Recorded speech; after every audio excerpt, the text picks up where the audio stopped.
Assalamualaikum warahmatullahi wabarakatuh. Nama saya Nistia Saira Junaidi dari kelas 11-7. Jadi kali ini saya ingin membacakan suatu artikel sejarah, yaitu berjudul Swastanisasi Gula Meliberalkan Jawa.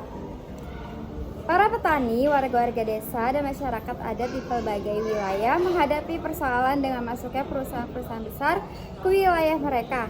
Atas nama perusahaan swasta atau BUMN, perusahaan dalam negeri atau luar negeri, mereka masuk ke pedalaman dan pelosok dengan berjubel rencana dari sawit, semen, air minum, hingga gula. Inilah yang dialami para petani di Pegunungan Kendeng dengan perusahaan semen, warga desa di Pangandaran Serang dengan Mayora. Warga-warga di Kalimantan dan Sumatera yang tersingkir karena perusahaan-perusahaan sawit, dan para petani tulang bawang yang berhadapan industri gula. Terhitung jarang mereka berhasil mempertahankan hak-haknya atas tanah dan aset-aset komunal.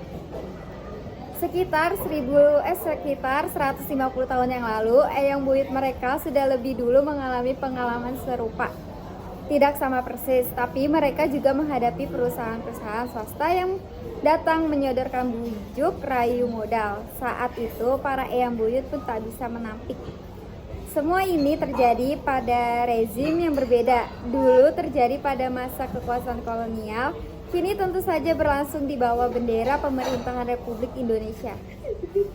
Modal swasta merasuki desa. Kisah berjumpaan warga di pedalaman dengan modal swasta dan asing ini dimulai pada 1870.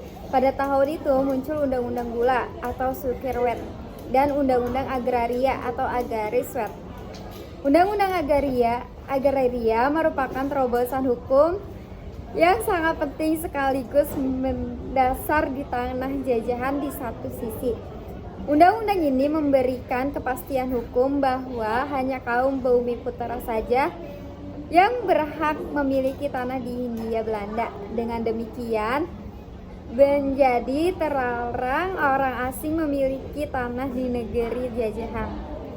Akan menyewa tanah, adapun tanah-tanah yang memiliki kepastian hukum, siapa pemiliknya dinyatakan menjadi hak milik pemerintah. Sedangkan Undang-Undang Gula secara resmi menghapuskan budidaya tebu dan pabrik gula yang dilakukan dan dikelola oleh pemerintah kolonial sejak era tanam paksa atau kultur sel-sel. Pada dekade 1830-an, kendati undang-undang ini tidak langsung dipraktikkan seketika, undang-undang inilah yang melatari dan memberi jaminan hukum bagi kemunculan perusahaan-perusahaan tebu dan pabrik-pabrik gula swasta. Pihak asing memang tak bisa memiliki tanah, tapi mereka diberi kesempatan untuk menyewa tanah milik warga Bumiputra. Tanah-tanah inilah yang kemudian dipakai sebagai perkebunan-perkebunan besar yang kelak memperkaya juragan-juragan perkebunan alias para planter. Warga yang menyewakan tanahnya kemudian bekerja sebagai karyawan perkebunan. Dua undang-undang ini muncul karena kegagalan sistem tanam paksa yang diperkenalkan oleh Van der Bos setelah berakhirnya Perang Jawa pada 1825 hingga 1830.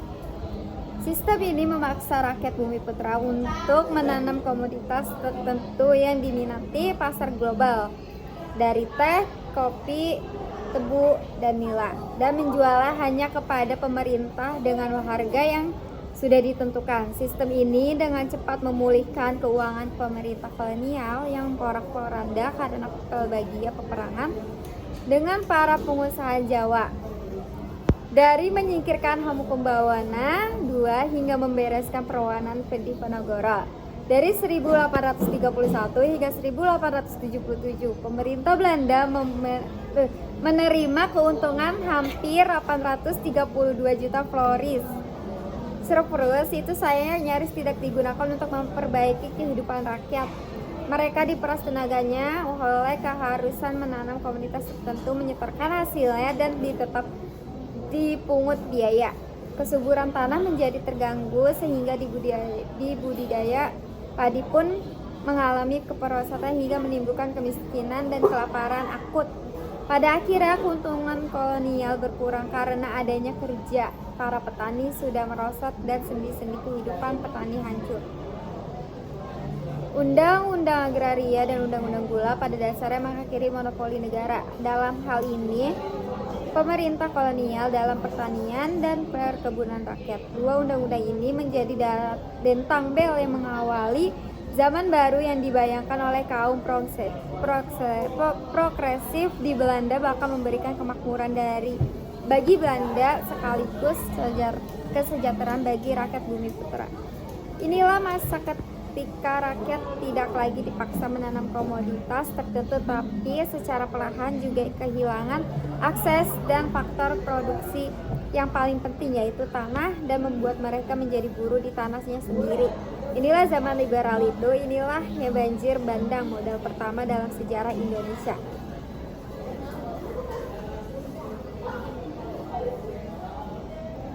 Dan menggulakan Jawa. Tebu banyak ditanam di era sistem tanah paksa oleh petani sebagai kewajiban atau bahkan pajak kepada pemerintah kolonial. Setelah tanah paksa berakhir, penanam tebu semakin luas dan industri menghasilkan banyak uang bagi pengusaha swasta, tetapi tidak ke petani.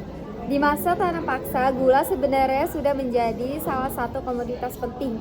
Sebagai tanaman musiman, sejarah nasional Indonesia memunculkan penjajahan di Indonesia. 2008, nila, tembakau, dan tebu dapat ditanam di tanah sawah berseling rotasi dengan padi dalam jangka waktu setahun. Di masa sistem tanah paksa 1830 hingga 1870, nila tebu ditanam. Tebu hanya salah satu jenis tanaman yang ditentukan. Para petani diharuskan menyediakan 1/5 tanahnya untuk menanamnya dengan salah satu tanaman pilihan pemerintah kolonial. Gairah perekonomian kolonial sangat dipengaruhi oleh daya tarik dan keuntungan yang diperoleh dari perkebunan tebu. Penanam tebu mendorong pendirian pabrik-pabrik pembuatan gula. Perkebunan tebu dan pabrik gula menjadi motor perekonomian Hindia Belanda. Di masa awal-awal penanam tebu masih di era tanah paksa, maskapai dagang Netherlands, Handel Maatschappij atau NHM berjaya karena memasarkan komunitas tanah paksa. Kucuran pemasukan membuat maskapai ini kemudian ikut serta mendongkrak bisnis gula dengan memberi modal kepada pabrik gula dan kontraktor pengolahan tebu partikelir.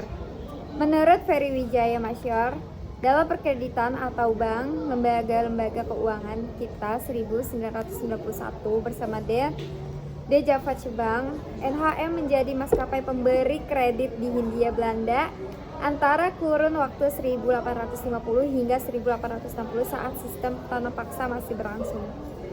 NHM merupakan kongsi dagang pengiriman barang yang diperkasai Raja William I pada 9 Maret 1824 untuk menyalurkan hasil bumi dari negeri tropis ke negeri Belanda. Segera kemudian Amsterdam menjadi pusat utama untuk komunitas tropis di Eropa dan terbesar ketika di seluruh dunia. Di masa setelah dihapusnya kultur sel-sel pada 1870-an, NHM yang telah bergeser bisnis menjadi bank sirkulasi banyak memberikan pinjaman kepada pengusaha Belanda yang hendak mendirikan perkebunan swasta di Hindia Belanda. Setelah sistem tanah paksa dihentikan, perkebunan tebu dilakukan oleh pengusaha-pengusaha swasta. Banyak perkebunan atau endemik gula swasta di pertumbuhan di Jawa liberal. Jika di tanah paksa hanya memperkaya pemerintahan kerajaan Belanda, era ini memperbanyak jumlah orang kaya, namun bukan petani lokal yang kaya, melainkan pengusaha Eropa yang mengelola perkebunan. Pemerintah hanya ambil pajak dari para pengusaha, termasuk pengusaha gula. Dan segitu saja dari saya. Selebihnya mohon maaf jika ada kesalahan kata. Wassalamualaikum warahmatullahi wabarakatuh.